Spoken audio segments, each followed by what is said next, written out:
বিশ্বনবীর সাহাবারা একবার সফরে বেরোলেন। সফরে বেরিয়ে হঠাৎ দেখলেন মরুভূমির মাঝখানে কিছু লোক জটলা পাকিয়ে রেখেছে, একটা লোক শুয়ে আছে। আবু সাঈদ আল খুদরি ছিলেন ওই সফরের লিডার। বললেন, কি হয়েছে? তারা বলল, আমাদের নেতাকে সাপে কামড় দিয়েছে, আরেক বর্ণনায় বিচ্ছু কামড় দিয়েছে, বিষের ব্যথায় আমাদের নেতা মারা যাবে। তারা নানা ধরনের বৈদ্যরাজ কবিরাজদেরকে এনে মন্ত্র পড়াচ্ছিল, সবাই মন্ত্র পড়ছিল, ছু মন্তর ছু কালিকুত্তার গৌ। ছোট বাচ্চারা পড়ে, বুঝানোর জন্য বললাম, তারা হয়তো অন্য কিছু পড়ছিল। তো আমরা ঝাড়ফুঁক করব। আবু সাঈদ খুদরি বলল, এই ছু মন্তর ছু কালিকুত্তার গৌ, এটাতে কিছু হবে না। আমার কাছে এমন জিনিস আছে, এটা দিয়ে ফু দিলে ভালো করে দেয় কে? সবাই বলল, তাহলে আমাদের নেতাকে ভালো করো। আবু সাঈদ খুদরি বলল, তাহলে আমার ছাগল দিতে হবে, এক পাল ছাগল। ওরা রাজি হলো। সবাইকে সরিয়ে উনি বসলেন। এই জীবনে প্রথম উনি রুকিয়া করেছেন। সূরা ফাতিহা পড়ে একবার ফু দিলেন, চোখ বন্ধ ছিল, সর্দারের চোখ খুলে ফেলেছে। আবার ফু দিলেন, এবার বসে গেছে, আবার ফু, হাঁটতে শুরু করছে, পুরা সুস্থ। সুবহানাল্লাহ পড়েন। এক পাল ছাগল পেলেন, পথিমধ্যে একটা ছাগল জবাই করেও খেলেন। এরপর বিশ্বনবীর কাছে এসে মাসালাটা রিচেক করে নিলেন, ক্রস চেক, ডাবল চেক। আপনারা এখন ইউটিউবের সময় না, যে কোনো জিনিস সার্চ দিলেই সব পাওয়া যায়, আপনি জানতে পারবেন। তো একটা বিষয়ের উপর অনেকগুলো আলেমের বক্তব্য শুনবেন, ফলে ওভারঅল একটা ধারণা আপনি পেয়ে যাবেন। বুঝতে পেরেছেন? বিতিরের সালাত কয় রাকাত, অনেক মন্তব্য আছে, অনেক মতামত আছে। আপনি 5 জন স্কলারের কথা শোনেন, মোটামুটি একটা আন্দাজ পেয়ে যাবেন যে এটাই হয়তো হকের কাছাকাছি। গোড়ামি করা যাবে? ইসলামে গোড়ামি নাই। ইসলামের সৌন্দর্য হচ্ছে আত-তাইসির, simplicity is the beauty of Islam. সহজীকরণ হচ্ছে ইসলামের সৌন্দর্য। বিশ্বনবীকে যে কোনো অপশন দিলে সবচেয়ে সহজ অপশনটা নিতেন। সুবহানাল্লাহ পড়েন। বিশ্বনবীর কাছে এসে বললেন, ইয়া রাসূলুল্লাহ, সূরা ফাতিহা দিয়ে ঝাড়ফুঁক করে এক বর্ণনায় 100টা, আরেক বর্ণনায় 30টা ছাগল আমরা পেয়েছি। পথিমধ্যে একটা ছাগল জবাই করে আমরা খেয়েছি। এই যে কোরআন দিয়ে ফু দিয়ে আমরা ছাগল আনলাম, খাইলাম, এই ছাগল নেওয়াটা জায়েজ হয়েছে কিনা বলেন। মাসালা ক্রস চেক করতে আসছে, ডাবল চেক, দেখে বিশ্বনবী কি বলে। বিশ্বনবী বলেন, জায়েজ হয়েছে মানে কোরআনের দাম বাড়ায় দিয়ে আসছিস বেটা। আল্লাহু আকবার। কোরআনের দাম তোমরা বাড়িয়ে দিয়ে এসেছো। 30টা বা 100টা ছাগল যাই পাইছো তোমরা, ভাগ বটোয়ারার পরে 2-1টা থাকলে আমারও দিও। তো এটাকে বলে সূরাতুশ শিফা। কোরআনের ভেতরে শিফা দিয়েছে কে? ওয়ানুনাজ্জিলু মিনাল কুরআনি মা হুয়া শিফাউ ওয়া রাহমাতুল লিল মুমিনিন ওয়া লা ইয়াজিদুল যালিমিনা ইল্লা খাসারা। এই কোরআনের মধ্যে আমি শিফা দিয়েছি, রহমত দিয়েছি, বরকত দিয়েছি। মুমিনদের জন্য কোরআনকে শিফা বানিয়েছে কে? সূরাতুশ শিফা মনে থাকবে? এই যে পীর সাহেব হুজুরের কাছে যে আসেন ফু দেওয়ার জন্য, যে হুজুর ফু দেন, হুজুরে কি পড়ে ফু দেয় জানেন? আজকে গোবর ফাঁস করে দিয়ে যায় হুজুরের, সূরাতুল ফাতিহা পড়ে ফু দেয়। হুজুরের কাছেও আইসেন, আপনারাও ফু দিয়ে নিজেরাও দিবেন। সবসময় যে হুজুরের কাছ থেকে নিতে হবে তা না, আব্বা আম্মার কাছ থেকে নিবেন। আব্বার কাছ থেকে নিলে এটা সবচেয়ে দামি ফু, ঠিক কিনা? 2 গ্লাসে পানি। পৃথিবীর সবগুলো পীর সাহেবরে বললাম, হুজুর এই গ্লাসে একটু ফু দেন। হুজুর আমার ফু দিয়ে দিল। আমার আব্বা, উনি আরেক গ্লাসের পানির মধ্যে ফু দিয়ে দিল। মুহূর্তের মধ্যে আমার আব্বার ফুটা কাজে লেগে যাবে। গোটা পৃথিবীর পীর সাহেব একদিকে, বাবা মার দোয়া আর ফু আরেকদিকে, ঠিক কিনা? তো এই জন্য সূরাতুল ফাতিহার এক নাম হচ্ছে সূরাতুশ শিফা। কি নাম? সূরাতুশ শিফা। আবার এই সূরার আরেক নাম হচ্ছে সাবউল মাসানি, নিত্য পাঠনীয় সপ্তবাক্য। নিত্য পাঠনীয় সপ্তবাক্য, যেই সূরাটা প্রতিদিন পড়া হয়। রব্বুল আলামিন বলেন, ওয়ালাকাদ আতাইনাকা সাবআম মিনাল মাসানি ওয়াল কুরআনাল আযীম।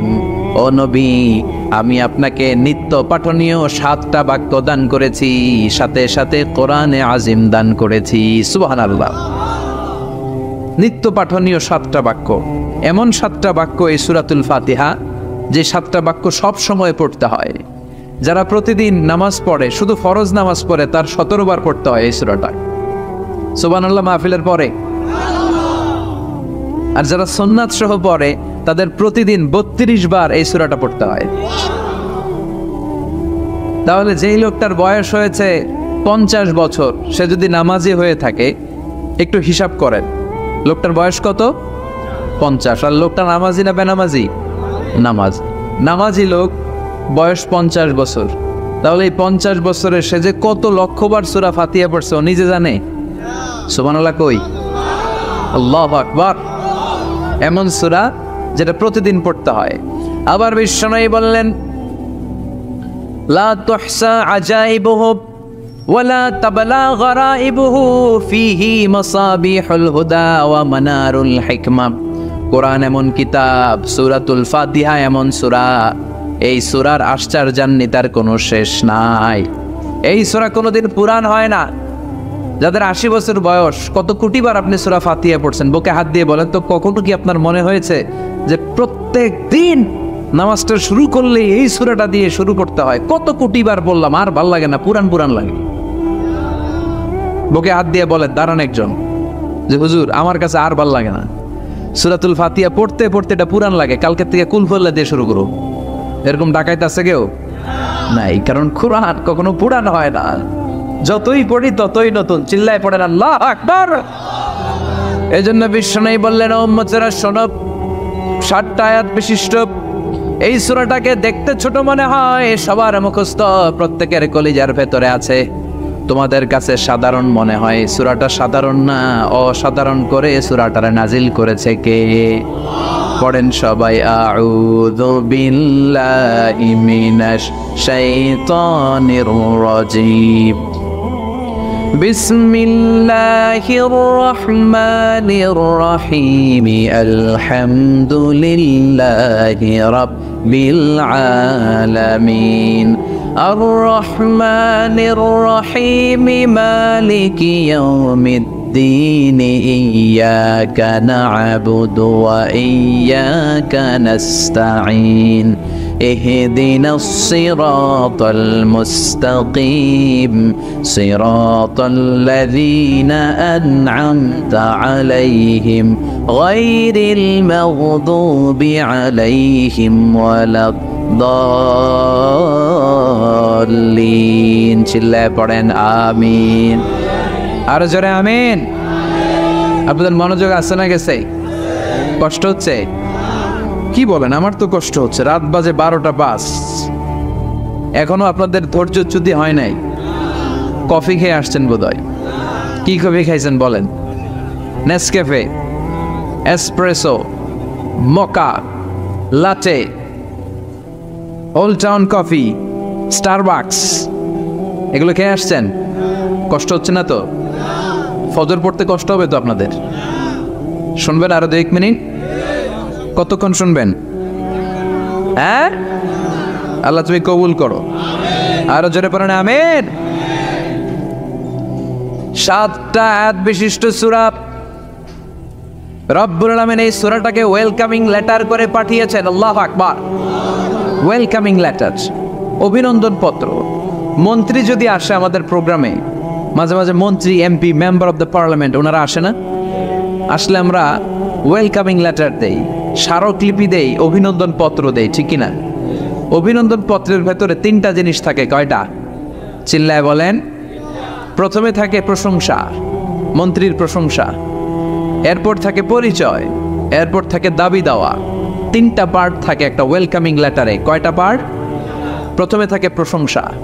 মন্ত্রীর প্রশংসা করি যে আপনি 1000 বছরের শ্রেষ্ঠ সন্তান, আপনার চেয়ে ভালো মানুষ এই এলাকায় নাই, আপনার চরিত্র ফুলের চেয়েও পবিত্র। এগুলো আমরা বলি, প্রশংসা করতে হয়, ঠিক কিনা? দ্বিতীয় পর্যায়ে থাকে ওয়েলকামিং লেটারের ভেতরে নিজেদের পরিচয়, আপনারা কারা। তারপর আমরা পরিচয় দিই যে আমরা এই মসজিদের গভর্নিং বোর্ডের মেম্বার্স, আমরা এই মসজিদের লোক, আমরা এই হাই স্কুলের সদস্য, আমাদের একটা একাডেমিক ভবন লাগবে, আমাদের মসজিদের 3 তলার কাজ ধরেছি, ওইটা লাগবে, ওইটা লাগবে। এগুলো আমরা পরে বলি। আমরা নিজেদের পরিচয় দেই। প্রশংসার পরে আমরা পরিচয়, যে আমরা এই মাহফিলের ইন্তেজামিয়া কমিটি, আমরা এই স্কুলের গভর্নিং বোর্ডের সদস্য, নিজেদের পরিচয় দেই। প্রশংসাও করলাম, পরিচয়ও দিলাম। এরপরে আছে কি? দাবি দেওয়া। আমাদের দাবি মানতে হবে, নইলে গদি ছাড়তে হবে। এরপরে আমরা দামি দাওয়াতে যাই। তো সূরাতুল ফাতিহাটাকে আল্লাহ তাআলা এরকম একটা ওয়েলকামিং লেটারের মতো করে পাঠালেন। আল্লাহ বোঝাতে চাইলেন প্রতিদিন পড়বি তো, এজন্য 3 ভাগ করে দিলাম। সুবহানাল্লাহ। প্রথম 3টি আয়াতে আমি রব্বুল আলামিনের প্রশংসা তোরা করবি। চতুর্থ আয়াতে তোরা তোদের নিজেদের পরিচয় আমার কাছে পেশ করবি। এরপরে শেষ 3টা আয়াতে তোদের দাবি দাওয়া বিনয়ের সাথে আমার কাছে পেশ করবি। প্রথম 3 আয়াতে প্রশংসা কার? আল্লাহ বললেন আলহামদুলিল্লাহি রাব্বিল আলামিন, সকল প্রশংসার মালিক হলেন আল্লাহ, যিনি হলেন জগৎ সমূহের রব। আল্লাহু আকবার। হামদুন মানে প্রশংসা, হামদুন মানে কি? প্রশংসা কার? কম কম না বেশি বেশি? বিশ্বনবী মসজিদে নববীতে ইমামতি করছেন, আল্লাহু আকবার বলে নামাজ শুরু করলেন, কেরাত পড়লেন, রুকুতে গেলেন, রুকু থেকে দাঁড়িয়ে বিশ্বনবী পড়লেন সামি আল্লাহ। পেছন থেকে সাহাবারা ছোট্ট আওয়াজে গুনগুনিয়ে পড়লেন রব্বানা রব্বানা ওয়ালাকাল হামদ। এক সাহাবী নিজ থেকে ফিসফিস করে পড়লেন হামদান কাসীরান তাইয়িবান মুবারাকান ফি। 4টা অতিরিক্ত শব্দ নিজ থেকে বানিয়ে পড়লেন। কয়টা? 4টা শব্দ আমার সাথে সাথে আওয়াজ করে পড়েন। হামদান কাসীরান তাইয়িবান মুবারাকান ফি। আবার পড়েন হামদান কাসীরান তাইয়িবান মুবারাকান ফি। 4টা শব্দ। বিশ্বনবী সালাত শেষ করলেন। সালাত শেষে তিনি আওয়াজ করে পড়তেন আল্লাহু আকবার, 3 বার পড়তেন আস্তাগফিরুল্লাহ। এরপর আজকারগুলো পড়ে তিনি সাহাবাদেরকে বললেন, কে অতিরিক্ত 4টা তাসবিহ পড়েছো? দাঁড়াও, আমি তো এই 4টা তাসবিহ শিখাই নাই, কে পড়েছো? কেউ দাঁড়ায় না, ভয়। বিশ্বনবী অভয় দিলেন, দাঁড়াও আমি কিচ্ছু বলবো না। এক সাহাবী দাঁড়ালেন, দাঁড়িয়ে বললেন ইয়া রাসূলুল্লাহ আমি পড়েছি। বিশ্বনবী বললেন কেন পড়েছো? এই হামদান কাসীরান তাইয়িবান মুবারাকান ফি, এই 4টা তাসবিহ তো আমি শিখাই নাই, পেলে কোত্থেকে? সাহাবী বলে ইয়া রাসূলুল্লাহ ইয়া হাবিবাল্লাহ, আল্লাহর তাসবিহ যখন আমি পড়ি, আল্লাহর জিকির যখন আমি পড়ি, কম কম পড়লে আমার পোষায় না, আমার পড়তে হয় বেশি বেশি। এজন্য আমি নিজ থেকে আই ফেব্রিকেটেড দিস তাসবিহ, আমি নিজ থেকে এটা বানিয়ে পড়েছি। বিশ্বনবী বললেন ও সাহাবী ভয় পেও না, চিন্তা করো না, তোমরা দেখো না এই নামাজরত অবস্থায় আমি দেখেছি বিদউ ওয়া 30 মালায়েকা, 30 জনেরও বেশি ফেরেশতা। তোমার এই অতিরিক্ত 4টা যে তাসবির সওয়াব হয়েছে, এই 4টা তাসবির সওয়াবটা 30 জনেরও বেশি ফেরেশতা। কে কার আগে এই সওয়াবটা আল্লাহর আরশে পৌঁছে দিবে, এ নিয়ে ফেরেশতাদের মধ্যে আকাশে প্রতিযোগিতা চলছিল। আকাশে তারা কম্পিটিশন করছিল, কে কার আগে আল্লাহর দরবারে পৌঁছে দিবে এই প্রশংসা। এজন্য আল্লাহর প্রশংসা কম কম না বেশি বেশি? আল্লাহর প্রশংসা করে আমরা শেষ করতে পারবো? সাগরের জলকে কালি করে, গাছের পাতাকে খাতা করে, তোমার মহিমা লেখা শেষ হবে না, যদিও লিখি প্রভু জীবন ভরে। সাগরের জলকে কালি করে, গাছের পাতাকে খাতা করে, তোমার মহিমা লেখা শেষ হবে না, যদিও লিখি প্রভু জীবন ভরে। সাগরের জলকে কালি করে। সুবহানাল্লাহ পড়ে। উপমাটা খেয়াল করেছেন? মেটাফরিক, এটাকে বলে মেটাফোর, রূপক অর্থে মাজাজি ভাবে আল্লাহ বলেছেন সাগরের জল যদি কালি হয়, গাছের পাতা যদি খাতা হয়। পৃথিবীতে কয়টা গাছ আছে? পৃথিবীতে বাদ দেন, কুমিল্লাতে গাছের পরিমাণ কেমন? অনেক। তো কুমিল্লায় যদি অনেক হয়, বাংলাদেশে কেমন? বাংলাদেশেও অনেক। আচ্ছা, তো আফ্রিকার জঙ্গলের কি অবস্থা? সুবহানাল্লাহ পড়বেন না? এই সব গাছের পাতা যদি খাতা হয়ে যায়, সাগরের জল যদি কালি হয়ে যায়। পৃথিবীর সবচেয়ে গভীরতম সাগরের নাম প্রশান্ত মহাসাগর। গভীরতা, সবচেয়ে গভীর জায়গার নাম মারিয়ানা ট্রেঞ্চ, গভীরতা প্রায় 36,000 ফিট। দ্বিতীয় গভীরতম সাগরের নাম আটলান্টিক মহাসাগর। সবচেয়ে গভীরতম জায়গার নাম হচ্ছে পুয়ের্টো। এই পুয়ের্টো গভীরতা প্রায় 33,000 ফিট। মহাসাগর কি পৃথিবীতে শুধু 2টা? কথা বলেন। প্রশান্ত মহাসাগর, আটলান্টিক মহাসাগর, ভারত মহাসাগর, উত্তর দক্ষিণ, কত মহাসাগর, কত সাগর। এই আমাদের বঙ্গোপসাগর, লোহিত সাগর, ভূমধ্য সাগর, চায়না সাগর, কৃষ্ণ সাগর, সাগর আর সাগর। এই পৃথিবীর 70% শুধু সাগর, 70% শুধু হানি আর হানি, নোয়াখালীর ভাষায় পানি আর পানি। তো এই সব পানিগুলো যদি কালি হয়ে যায়, আল্লাহর কথার ওজন কি দেখেন।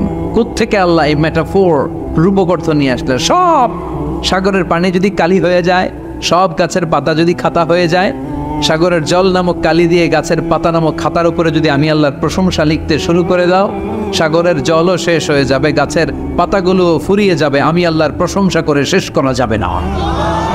قُلْ لَوْ كَانَ الْبَحْرُ مِدَادًا لِكَلِمَاتِ رَبِّي لَنَفِدَ الْبَحْرُ قَبْلَ أَنْ تَنْفَدَ كَلِمَاتُ رَبِّي وَلَوْ جِئْنَا بِمِثْلِهِ مَدَدًا। সুবহানাল্লাহ। সব ফুরিয়ে যাবে, ফুরাবে না আল্লাহর প্রশংসা। এজন্য আল্লাহ আলহামদু দিয়ে শুরু করলেন। সকল প্রশংসা, হামদুন মানে প্রশংসা, আর এর সাথে আলিফ আর লাম যখন অ্যাটাচ করে দেয়া হলো, তখন প্রশংসার যত ধরন হতে পারে, যত আকসাম হতে পারে, যত প্যাটার্ন আর ডিজাইন হতে পারে, সব প্রশংসার একচ্ছত্র অধিপতি একজন। চিল্লায় বলেন তিনি কে? এই পৃথিবীতে আল্লাহর সবচেয়ে বেশি প্রশংসা করেছেন বিশ্বনবী মুহাম্মদ সাল্লাল্লাহু, আবার নিজেও প্রশংসিত। ওনার এক নাম আহমদ, মানে যিনি সবচেয়ে প্রশংসা করে, আবার মুহাম্মদ মানে নিজেও প্রশংসিত। জান্নাতীদেরকে নিয়ে বিশ্বনবী যখন কিয়ামতের দিন বিচার শেষে জান্নাতের দরজায় যে কড়া নাড়বে, ওই দিন বিশ্বনবীর হাতে একটা পতাকা থাকবে। ওই পতাকার মধ্যে ওই শব্দটা লেখা, সূরাতুল ফাতিহার প্রথম শব্দ যেটা। সূরাতুল ফাতিহার প্রথম শব্দ কি? আলহামদু। বিশ্বনবীর হাতের পতাকায় ওইটা লেখা থাকবে, লিওয়াউল হামদ, প্রশংসার পতাকা। সুবহানাল্লাহ পড়বেন না?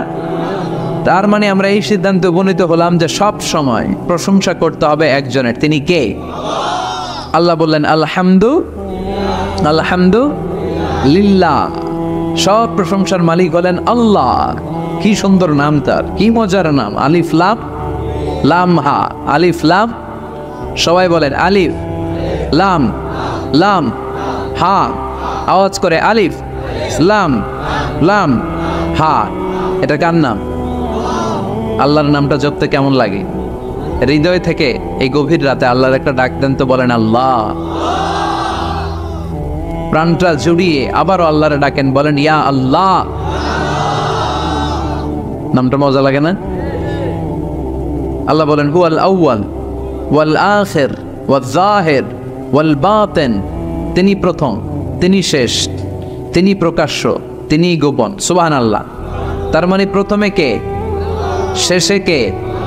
প্রথমে আল্লাহ আল্লাহ, শেষেও আল্লাহ আল্লাহ, আকাশে আল্লাহ আল্লাহ, জমিনে আল্লাহ আল্লাহ। সবাই পড়েন, প্রথমে আল্লাহ আল্লাহ, শেষেও আল্লাহ আল্লাহ, আকাশে আল্লাহ আল্লাহ, জমিনে আল্লাহ আল্লাহ। নিখিল জাহান গায়ে গুণগান তার নামে গায়, আমরাও গাহি তাআলা হামদে বারি তাআলা, হামদে বারি তাআলা, হামদে বারি তাআলা।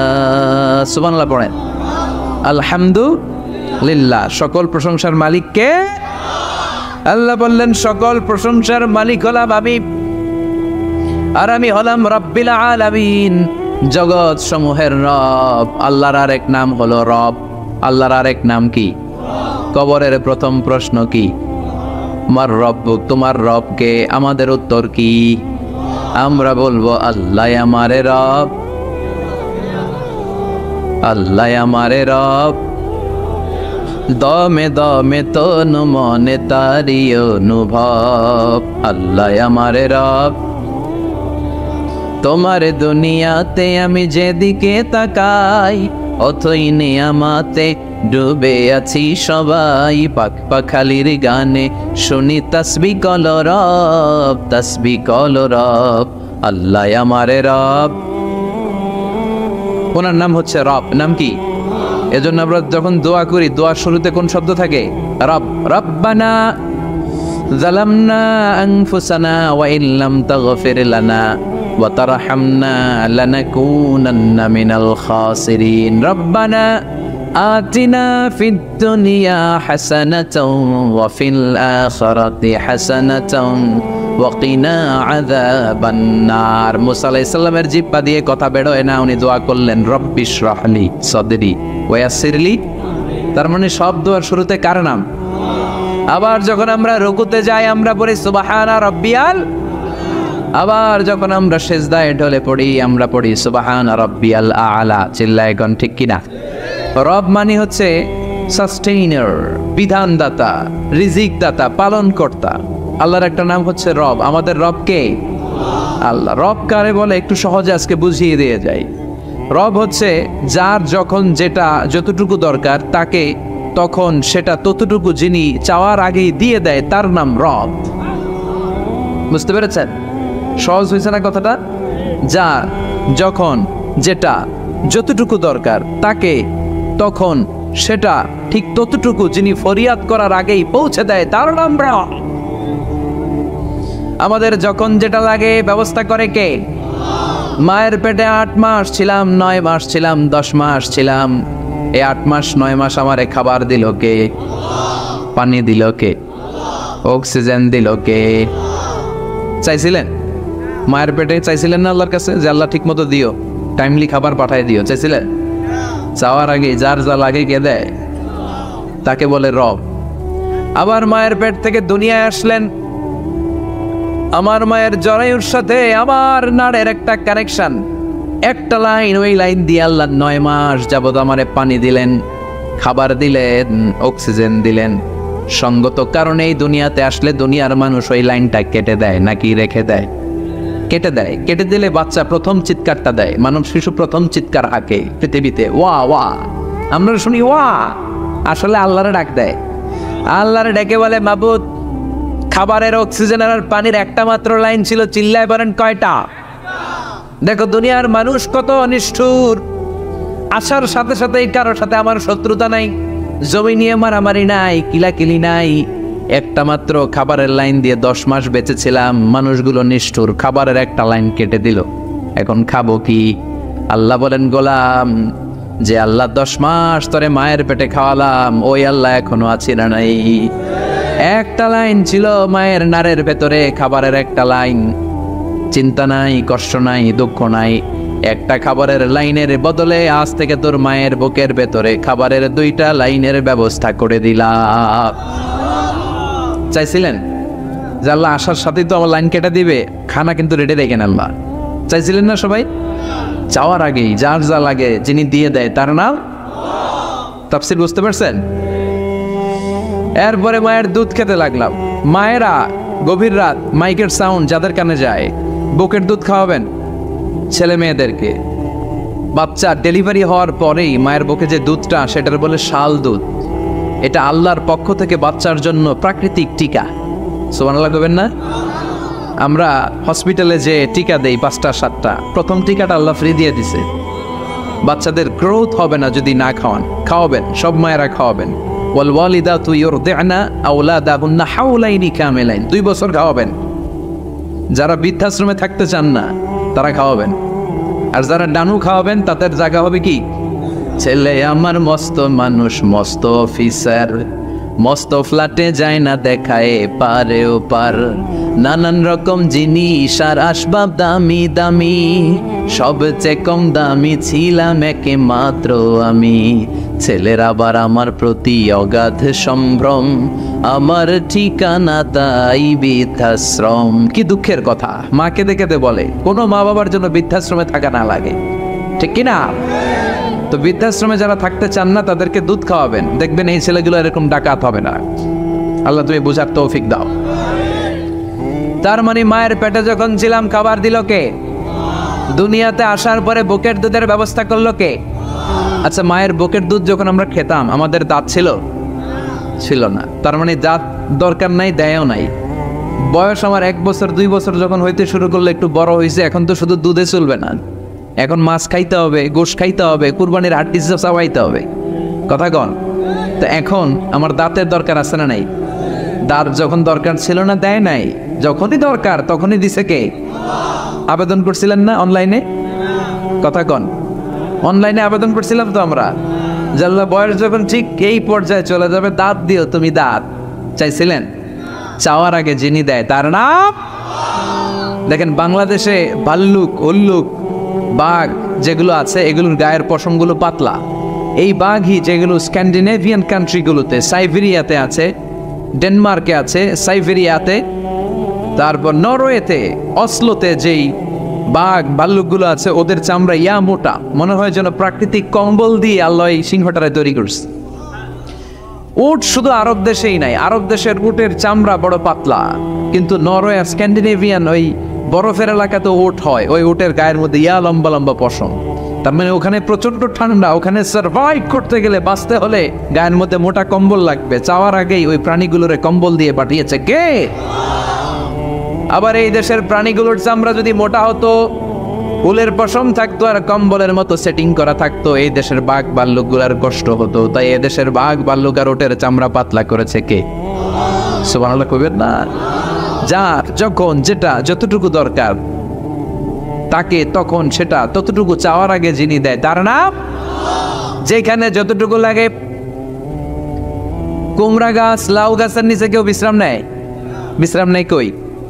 বট গাছের নিচে। সুবহানাল্লাহ কইবেন না?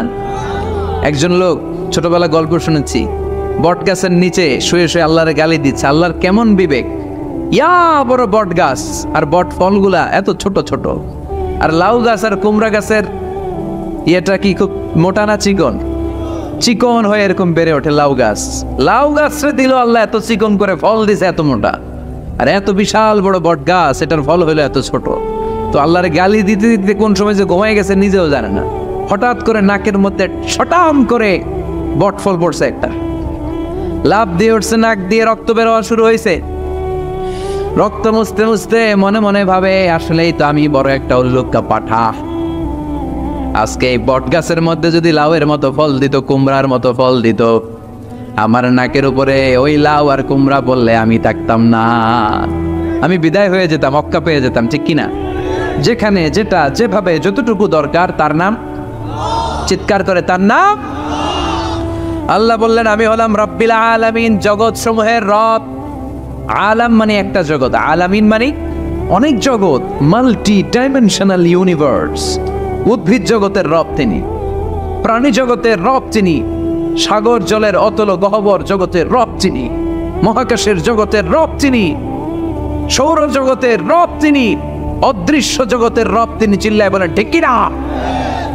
এজন্য আল্লাহ বললেন আলহামদুলিল্লাহ রাব্বিল আলামিন, যত জগৎ আছে সব জগতের রব আল্লাহর জন্য প্রশংসা। রাজি আছেন? আরো শুনবেন? শেষ করে দেই। আর রহমানির রহিম, তিনি দয়ার সাগর, তিনি দয়ালু, তিনি মায়াবী, তার মায়ার শেষ নাই, তার দয়ার শেষ নাই, তিনি দয়ার সাগর। আল্লাহ তুমি দয়ার সাগর, রহমানুর রহিম, তোমার দয়াই পূর্ণ আমার সারা নিশিদিন। সুবহানাল্লাহ পড়েন। আল্লাহ বলেন রহমতি ওয়াসিআত কুল্লা শাই, সব জায়গায় আমার রহমত বিস্তৃত, এমন কোন জায়গা নাই যেই জায়গায় আমি আল্লাহর রহমত নাই। আল্লাহর রহমত ছাড়া পৃথিবীতে কিছু হয় নাকি? এই যে আজকে বসে আছি ওয়াজ শুনতেছি, কার রহমতে? কার দয়ার? আল্লাহ বললেন এই রহমত, দয়ার, ভালোবাসারে আমি সৃষ্টি করার পরে 100 টুকরা করলাম। কয় টুকরা? 100 টুকরা করার পরে নিজের মধ্যে আমি 99 টুকরা দয়ার ভালোবাসা রেখে দিলাম। 1 টুকরা দয়া মায়া পৃথিবীর সবার মাঝে ঢেলে দিলাম। সাইয়েদনা আদম থেকে শুরু করে up to the day of judgement, কিয়ামত পর্যন্ত সবার মাঝে আল্লাহ রহমতের 1 টুকরা দিছে, ছিটে ফোঁটা। হুজুর পাইছে একটু, আমি পাইছি একটু, উনি পাইছে, উনি সবাই মিলে আমরা 1 ফোঁটা ভাগে যোগে পাইছি দয়ার ভালোবাসা। সবাই মিলে 1 ভাগ ভালোবাসার, আর 99 ভাগ ভালোবাসা কার? ওনার ভালোবাসা বেশি না কম? 1 ভাগ ভালোবাসা আমরা পেয়ে পৃথিবীতে ভালোবাসার গানের শেষ নাই, ভালোবাসার মুভির শেষ নাই, ভালোবাসার উপন্যাসের শেষ নাই। 1 ভাগ ভালোবাসা আমরা পেয়ে কত ভালোবাসার গান, নাটক, সিনেমা। তো 1 ভাগ ভালোবাসার ঠেলা যদি এমন হয় যার মধ্যে তিনি 99 টুকরা ভালোবাসা রেখে দিয়েছেন, তার ভালোবাসাটা কত? এক টুকরা ভালোবাসার নমুনা হিসেবে আমরা দেখি ছেলের জন্য বাবা জীবন দেয়, আছে না নাই? ছেলের অ্যাক্সিডেন্ট থেকে বাঁচাতে যে ছেলেটারে ধাক্কা মেরেছে, গাড়ি এসে বাবারে থেতলে ফেলেছে। বন্যার পানিতে মা ডুবে যায়, ছোট কন্যাটারে বালতির মধ্যে ধরে রেখেছে, পানি খেতে খেতে মা দুনিয়ায় নাই, মেয়েটা মরে নাই, আছে না নাই? এক টুকরা ভালোবাসার ছিটে ফোঁটা তুমি পেয়েছো। তার নমুনা যদি এমন হয়, 99 টুকরা ভালোবাসা নিয়ে যিনি আরশের উপরে আছে তার দয়া করবে। Do you feel that? Do you imagine that? আপনি কি এটা ফিল করেন? আপনাকে ফিল করতে হবে। এজন্য আল্লাহ বলে, গোলাম 24/7 24 ঘন্টা আমার দরজা খোলা। কত পাপ করেছিস, কত অন্যায় করেছিস, কত পর্নোগ্রাফি দেখেছিস, কত হিন্দি সিনেমা দেখেছিস, কত অশ্লীল মেয়েদের নাচ দেখেছিস, রাত্রিবেলা নেকেড ভিডিও দেখেছিস, কত অন্যায় করেছিস, আজও আমার দরজা তোর জন্য খোলা আছে না নাই? চোখের পানি ছাড়, যায় নামাজটা পিছিয়ে দে, 2 রাকাত নামাজ পড়ে আমারে ডাক দে, ডাক দেওয়ার সাথে সাথে তোর দোয়া কবুল হয়ে যাবে। কত পাপ করেছিস, আল্লাহ ডেকে বলে, তোর পাপ যদি হয় খালের পানির সমান, বিলের পানির সমান, আমি আল্লাহর দয়া তো সাগরের পানির সমান। তোর পাপ যদি হয় পাহাড়ের সমান, জেনে রাখ আমি আল্লাহর দয়া আকাশের সমান। ভরসা লাগে? আল্লাহর উপর ভরসা লাগে না? মনে রাখবেন, এখানে আমরা সবাই পাপী। আমরা কি? কুল্লুকুম খাত্তাউন খায়রুল খাত্তাইন আত-তাওয়াবুন। সবাই পাপী, কিন্তু সবচেয়ে ভালো পাপী ওই পাপী যেই পাপী পাপ করার পরেই তওবা করে। তওবা করতে রাজি আছেন তো? যত পাপ আপনার হোক, টেনশন নাই, আমাদের ভরসা একজনের উপর। চিল্লায় বলেন, তিনি কে? বনি ইসরাইলের এক আবেদ 100 বছর ইবাদত করেছে। কিয়ামতের দিন আল্লাহ খুশি হয়ে বলবেন, ও আল্লাহর ওলি, উদখুলিল জান্নাতা বিরহমাতি, go to the paradise with my mercy. আমার দয়ায় আর ভালোবাসায় জান্নাতে ঢুক। আল্লাহর ওলি বলবে, বালবি আমালি, আপনার দয়া দিয়ে জান্নাত কেন? আমার আমল দিয়ে যেতে চাই, আমি নামাজ তো কম পড়ি নাই, তো দয়া লাগবে কেন আপনার? আল্লাহ বলবেন, তাই? আমার দয়া ছাড়া তুই জান্নাতে যেতে পারবি? কি আমল করেছিস তুই? ওকে, লেটস মেক এ ক্যালকুলেশন, চল একটা হিসাব করি। তোর শত শত বছরের তাহাজ্জুদ গুলারে এক পাল্লায় রেখে দে, আর দয়া করে মায়া করে দুনিয়াতে সৌন্দর্য দেখার জন্য চোখ যে দিয়েছি, চোখটা একটা পাল্লায় রেখে দে। এক পাল্লায় 500 বছরের তাহাজ্জুদ, আরেক পাল্লায় কি? এই দুটি চোখ দিয়েছি বলে দেখো যে কত অপরূপ নয়নাভিরাম, খেতে খামারের জুড়াই জ্বালা, বিধুর ধূপ তোমারে দেয়া, চোখের শুকুর জানাবো তার ভাষা কই। যতই দেখি ততই যেন পলক ছাড়া চেরই। সুবহানাল্লাহ পড়ে। এক পাল্লায় চোখ রাখা হবে, আর এক পাল্লায় 500 বছরের তাহাজ্জুদ রাখা হবে। ওজন দেওয়ার পরে দেখা যাবে মুহূর্তের মধ্যে চোখের পাল্লা ভারী হয়ে গেছে। আল্লাহ বলেন, এবার হিসাব বলে তুই জাহান্নামে যাবি, go to the hell fire, জাহান্নামে যা। আল্লাহ মাফ চাই, দোয়াও চাই, জাহান্নামে আমি করতে পারব না, মাফ করে দেন, আমি বুঝি নাই। আপনার দয়া, রহমত, ভালোবাসা ছাড়া কোশ্চিন কালে কারো জান্নাতে ঢোকা সম্ভব? এজন্য আল্লাহ বলেন, আমি রহমান, আমি রহিম। এরপর আল্লাহ বললেন, মালিক ইয়াউমিদ্দিন, আমি হলাম বিচার দিবসের মালিক। কোন দিবসের মালিক? যেই দিবসে কেউ কাউরে চিনবে না, পীর সাহেব মরিদরে চিনবে না, মরিদ পীর সাহেবরে চিনবে না, বাবা ছেলেরে চিনবে না, ছেলে বাবারে চিনবে না, নেতা কর্মীরে চিনবে না, কর্মী নেতারে চিনবে না, ভাই বোনরে চিনবে না। সূর্যটা মাথার কাছে চলে আসবে, সূর্যের তাপে মানুষের মাথার মগজগুলো গলে গলে নাকের ছিদ্র আর কানের ছিদ্র দিয়ে বেয়ে বেয়ে পড়বে। সবাই উলঙ্গ, নেকেট, সবার মুখে ইয়া নাফসি ইয়া নাফসি। সেই বিচার দিনের মালিক একজন, চিল্লায় বলেন, তিনি কে? এরপর আমরা পরিচয় দিলাম, ইয়াকা না'বুদ, আল্লাহ শুধুই আপনার ইবাদত করি, ওয়া ইয়াকা নাস্তাঈন, শুধু আপনার কাছে আমরা সাহায্য চাই। এবার দাবি দাওয়া, ইহদিনাস সিরাতাল মুস্তাকিম, ও Allah show us the right path, show us the correct path, আমাদেরকে পথ দেখায় কে? এরপর আল্লাহরে বললাম, আল্লাহ সিরাতাল্লাযীনা আন'আমতা আলাইহিম, ওই শ্রেণীর পথ দেখান যে শ্রেণীর উপরে আপনি নিয়ামত বর্ষণ করেছেন। এই শ্রেণী হলো 4 শ্রেণী। চিল্লায় বলেন, কয় শ্রেণী? আওয়াজ করে বলেন। 1 নম্বরে নাবিগিন, সিদ্দিকিন, শুহাদা, সালিহিন। বলেন, নাবিয়িন, সিদ্দিকিন, শুহাদা, সালিহিন। নবীরা যাদের কাছে ওহী আসতো, ওনারা মাসুম, সিদ্দিক হচ্ছে সত্যের ব্যাপারে আপসহীন, তাদের লিডার হচ্ছে আবু বকর সিদ্দিক। সোহাদা, আল্লাহর জমিন আল্লাহর দিনকে বাস্তবায়নের জন্য তাজা রক্ত ঢেলে যারা শহীদ হয়েছে, ঠিক কি না?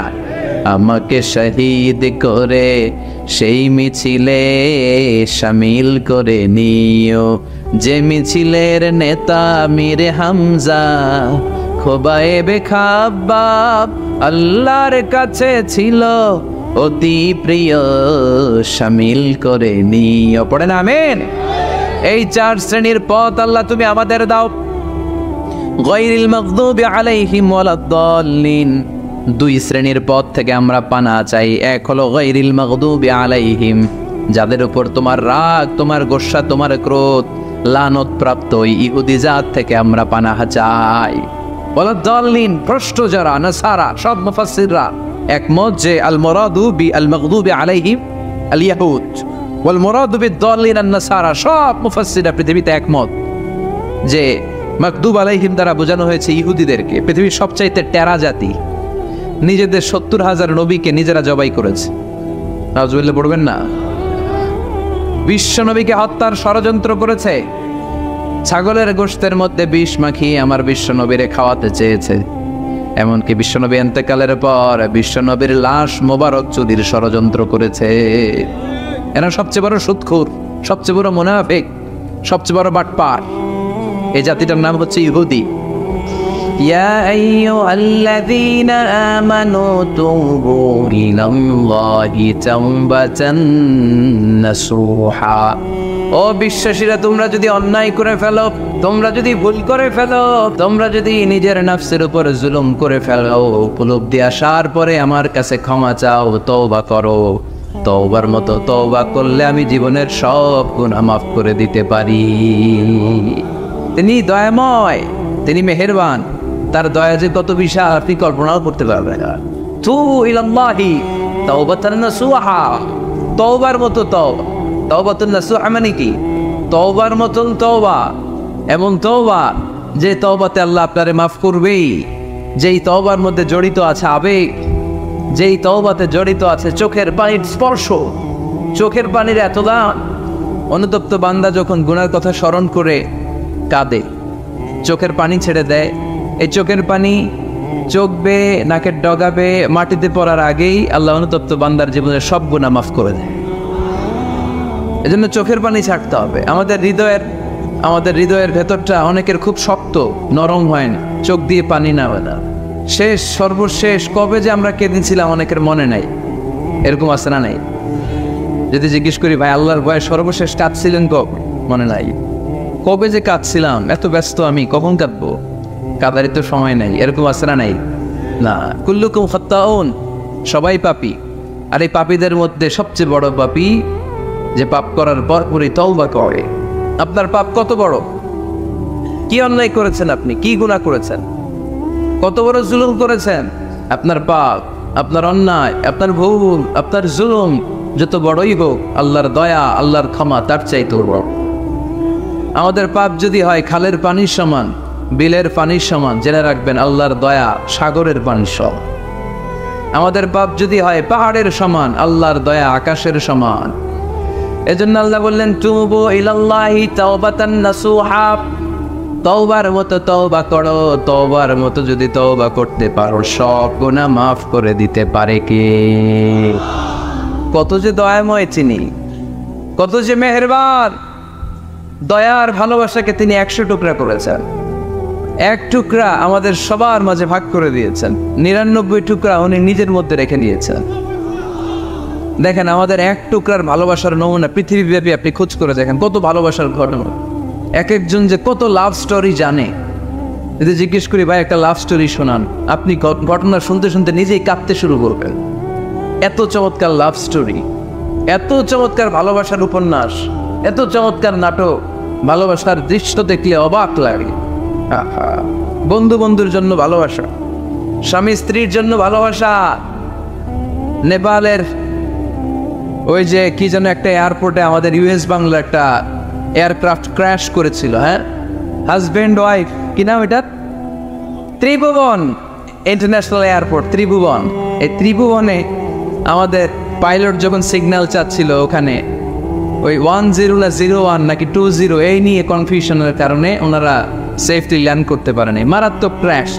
আহা, কিছু ফ্যামিলি দেখলাম নিউ কাপল, ভেরি নিউ কাপল, নতুন বিয়ে হয়েছিল, হাতে মেহেদির দাগ ধরে শুকায় নিত, জ্বলে পুরে হাজব্যান্ড সারখার, কিন্তু হাজব্যান্ড আর ওয়াইফের হাত এই যুগল আলাদা হয়নি। স্বামী তার স্ত্রীকে ধরে রেখেছিল শেষ মুহূর্তে, বিমানের ভেতরে যখন ফায়ার গ্যাসের মধ্যে ওরা চিৎকার করছিল, শেষ নিঃশ্বাস যখন ত্যাগ করছিল, হাজব্যান্ড তার ওয়াইফের হাত ছাড়েনি, ওয়াইফ ছাড়েনি স্বামীর হাত। ভালোবাসার নমুনা, এক ভাগ ভালোবাসার ছিটেফোঁটা আমরা পেয়েছি, ঠিক কিনা? ওই এক ভাগ কি আমি একা পাইছি? আপনি একা পাইছেন? আমরা সবাই মিলে।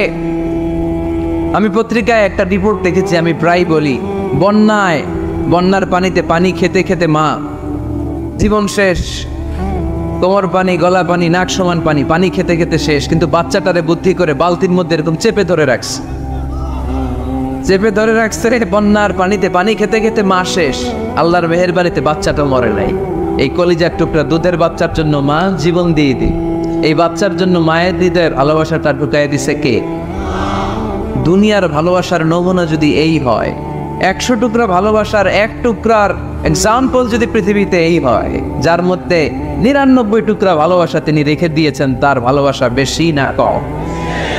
এজন্য আল্লাহ বললেন, তওবার মতো তওবা করো, ক্ষমার মতো ক্ষমা চাও, কাদার মতো কাঁদো, কাদার মতো কাঁদলে সব মাফ করে দেয় কে? আপনি কি পাপ করছেন? আপনি কি অন্যায় করেছেন? কেন আপনি হতাশ? কেন আপনি নিরাশ? লা তাইয়াসু মির রাউহিল্লাহ, ইন্নাহু লা ইয়াইয়াসু মির রাউহিল্লাহি ইল্লাল কওমুল কাফিরুন।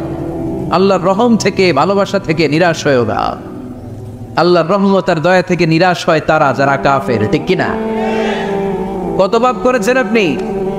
বনি ইসরাইলের এক সিরিয়াল কিলার ছিল, সহিহ বুখারীতে এসেছে, সে এত হত্যা করেছে, হত্যা করতে করতে করতে 99 জন মানুষকে সে সিরিয়ালি মার্ডার করে ফেলছে। কয়জনকে? আপনি মারছেন কয়জন রে? আমি মারছি কয়জন রে? সে 99 জনকে মারছে। কয়জনকে? 99 জনকে। মারার পরে তার অন্তরে ভয়, আরে 99 জনকে আমি শেষ করে দিলাম, না জানি আমার নসিবে কি আছে, না জানি আল্লাহ আমারে কি শাস্তি দেয়। ভয়ে এক রাহেবের কাছে গেল, খ্রিস্টান পাদ্রী, খ্রিস্টানদের আল্লাহর ওলি, যে বলে, ও আল্লাহর ওলি, আমার তো বড্ড ভয় হয়, আমি অপরাধ করেছি। কি অপরাধ? আমি 99 জনকে হত্যা করেছি। রাহেব বলে, 99 জনকে হত্যা করছো? সর্বনাশ, তোর কপালে তো ক্ষমা নাই। সিরিয়াল কিলার কয়, আমার কপালে যদি ক্ষমা না থাকে, তোরে বাঁচায় রেখে লাভ কি? আমি যেহেতু শেষ, তোরও শেষ করে হবে। এবার সেঞ্চুরি, এবার সেঞ্চুরি করে আবার ভয়, হায় রে 100 জনের মারলাম, না জানি আমার নসিবে কি আছে। খুঁজতে লাগলো কোনো ভালো আলেম আছে কিনা। আলেমের কাছে গেছে, যে বলে, আলেম 100 হত্যা করেছে আমি, 100 খুনের আসামি, আমার নসিবে কি ক্ষমা আছে? আলেম বলে, তুমি কি গুনাহ করছো মিয়া? তোমার গুনাহ যত বড় হোক, তোমার অন্যায় যত বড় হোক, তোমার পাপ যত বিশাল হোক, আমার আল্লাহর দয়া ভালোবাসা তার চাইতেও বিশাল। তুমি একটা ভালো জায়গায় যাও, এই এলাকাটা ভালো না, এখানে সব জালিমদের বসবাস, তুমি ভালো মানুষদের এলাকায় চলে যাও, সেখানে যে তওবা করো। লোকটার অন্তরে ভয় এসেছে, তওবার নিয়ত করেছে, বাসায় যে কাপড় চোপড় ব্যাগের ভেতরে ভরে ঘর থেকে বের হওয়ার সাথে সাথে মালাকুল মাউত এসে রূহ কবজ করেছে। ফাজাআত মালাইকাতুর রাহমা ওয়া মালাইকাতুল আযাব, রহমতের ফেরেশতারা আসছে, আযাবের ফেরেশতারা আসছে। রহমতের ফেরেশতারা বলে, যেহেতু রিয়েলাইজেশন আসছে, ভালো পথে যাওয়ার ইন্টেনশন আসছে, আমরা রুহ নিব। আযাবের ফেরেশতারা বলে, না, এখনো তো ভালো হইতে পারে নাই, 100টা খুনের বিষয়টা সহজ না, 100 জন মানুষকে হত্যা করেছে, তার রূহটা আমরা নিয়ে সিজ্জিনে ঢুকাবো। রহমতের ফেরেশতারা বলে, না, তার রূহটা আমরা নিয়ে ইল্লিনের ভেতরে ঢুকাবো। 2 দল ফেরেশতার মারামারি, 2 দল ফেরেশতা ঝগড়া লেগে গেছে, এরা বলে আমরা, এরা বলে আমরা, বেজাল আছে না নাই? আল্লাহ বলে, ধাক্কা ধাক্কি আর ঝগড়ার দরকার নাই, ফিতা দিয়ে মাপো। ভালো এলাকাটা, যে এলাকায় যাচ্ছিল, ওই এলাকাটা যদি কাছে হয়, রহমতের ফেরেশতারা নিয়ে যাও। খারাপ এলাকা যদি কাছে হয়, আযাবের ফেরেশতারা নিয়ে যাবা। খারাপ এলাকাটা কি কাছে নাকি অনেক কাছে? একেবারে কাছে, ঘর থেকে মাত্র বের হয়েছিল, ঠিক কিনা? আর ভালো এলাকা তো অনেক দূর, আল্লাহ জমিনকে আদেশ করলেন, আলো এলাকাটা তুই সংকুচিত হয়ে কাছে চলে আয়, খারাপ এলাকাটা তুই দূর থেকে দূরান্তরে চলে যা। মেপে দেখা গেল যে খারাপ এলাকা অনেক দূরে, ভালো এলাকা একেবারে কাছে। রহমতের ফেরেশতারা তার রূহ নিয়ে জান্নাতে ঢুকিয়ে দিল। চিল্লায় পড়েন আল্লাহু আকবার। এজন্য তওবা যদি তওবার মতো করতে পারেন, চাওয়ার মতো যদি আল্লাহর কাছে চাওয়া যায়, সব গুনাহ মাফ করে দিবে কে? বিশ্বনবী বলেন, আমার আগের কোনো গুনাহ নাই, পরের কোনো গুনাহ নাই। লিয়াগফির লাকাল্লাহু মা তাকদ্দামা মিন যামবিকা ওয়া মা তাআখার। আল্লাহ বললেন, নবী আপনার কোনো গুনাহ নাই, আপনি মাসুম, নিষ্পাপ, নিষ্কলুষ, আপনার কোনো পাপ নাই, গুনাহ নাই, অন্যায় নাই। তারপরে বিশ্বনবী বলেন, ওয়াল্লাহি লা আস্তাগফিরুল্লাহ ওয়া আতুবু ফিল ইয়াউমি আকসার মিন ৭০ মাররা।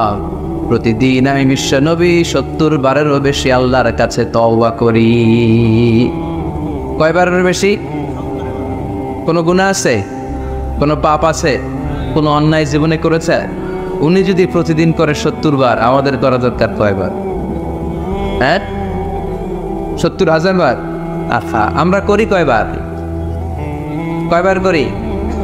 বছরে করি না ৭০ বার, ঠিক কিনা? আওয়াজ করে সবাই তওবা পড়েন, পড়েন আস্তাগফিরুল্লাহ, আবার পড়েন আস্তাগফিরুল্লাহ, আবার পড়েন আস্তাগফিরুল্লাহ। আপনার তওবা, আপনার ইস্তেগফার আপনি নিজেই পড়বেন। অনেকে বলে ইমাম সাহেবরা না আনলে তওবা পড়া যাবে না, আছে না নাই? হুজুরের সাথে তওবা পড়াইতে হয়। আপনাদের কক্সবাজারে আলহামদুলিল্লাহ এগুলা নাই না? বেশি না, আপনার তওবা আপনি কি করবেন? আপনি অনুতপ্ত হবে। আপনি ডাকতে দেরি, আল্লাহ ডাকে সাড়া দিতে দেরি হয় নাই। ওয়া ইযা সাআলাকা ইবাদি আন্নী ফাইন্নী করিব। যখন জিজ্ঞেস করে আমি কোথায়, নবী আপনি বলে দেন আমি কাছে। আল্লাহ কাছে না দূরে? আল্লাহর কাছে কোনো ভায়া হয়ে যাওয়া লাগে, কোনো কেরানি হয়ে যাওয়া লাগে না, কোনো মাধ্যম হয়ে যাওয়া লাগে আল্লাহর কাছে? আল্লাহ বলে ডাকলেই আল্লাহ ডাকে সাড়া দেয়। চিল্লায় বলেন ঠিক কিনা? আল্লাহ বললেন, যদি আমার কাছে আসতে চাও ১ বিঘত, আমি আসি ২ বিঘত। যদি আমার কাছে আসতে চাও ১ হাত, আমি আল্লাহ আসি ২ হাত। যদি আমার কাছে হেঁটে হেঁটে তুমি বান্দা আসতে চাও, আমি আল্লাহ তোমার দিকে দৌড়ে দৌড়ে যেতে চাই। তুবু ইলাল্লাহি তাওবাতান নাসুহা। তওবার মতো তওবা কর। তওবার মতো তওবা করলে সব গুনাহ মাফ করে দিতে পারে কে? তাহলে মুমিন বান্দার প্রথম গুণ হচ্ছে আত-তাইবুনা। প্রথম গুণটা কি? আত-তাইবুনা। সবাই পড়ে, আবার পড়েন আত-তাইবুনা। তওবার ৫টা শর্ত আছে। কয়টা? আরো জোরে বলেন কয়টা? ১ নাম্বার হচ্ছে অ্যাকনলেজমেন্ট, স্বীকার যাইতে হবে যে আল্লাহ আমি সবচেয়ে বড় গুনাহগার। কি গুনাহ করছেন আপনি জানেন না? এগুলো স্বীকার করেন, একটার পর একটা লিস্ট করে আল্লাহর শোনান, যদিও আল্লাহ সব জানে, ঠিক কিনা? আপনি বলেন আল্লাহ আমি এই পাপ করেছি, আল্লাহ আকাশের নিচে জমিনের উপরে আমার চাইতে বড় গুনাহগার কেউ নাই, এমন কোনো পাপ নাই যেটা আমি করি নাই। আল্লাহ আমি ছাড়া তোমার গোলামের অভাব নাই, কিন্তু তুমি ছাড়া আর একটা রবও আমার নাই, ঠিক কিনা?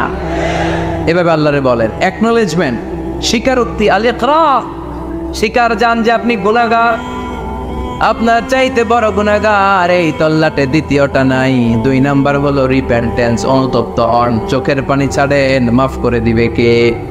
সাইয়েদনা আদম আলাইহিস সালাম ভুল করলেন, ক্ষমা চাওয়ার সময় এই 2টা কাজ তিনি আগে করলেন।